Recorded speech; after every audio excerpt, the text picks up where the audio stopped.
So when talking about the team members, in my workshop, I use the example of Tom Kelly's book, The 10 Faces of Innovation. And we really focused on 3 of those 10 faces. We talked about anthropologists, who are people that go out and they just, they look at the real world experience a person is having and the problem they're trying to solve. And then they come back to the team and they share that real world knowledge rather than the belief that the team might have about the problem, but not really having seen it in practice.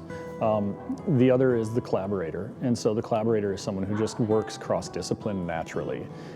They tend to kind of fall into this other notion of a person who's called a hurdler. Hurdlers are the type of person that asks for forgiveness later.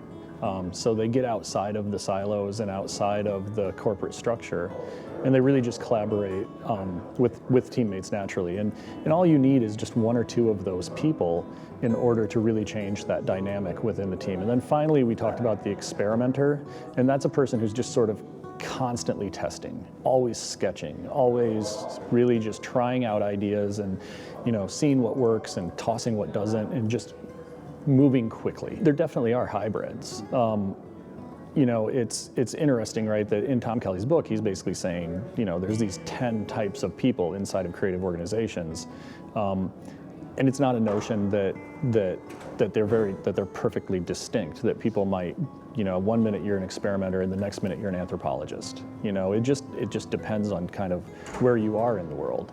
The one thing that I would mention that was an extension upon the original book that I talked about was the need for anthropologists who look at data.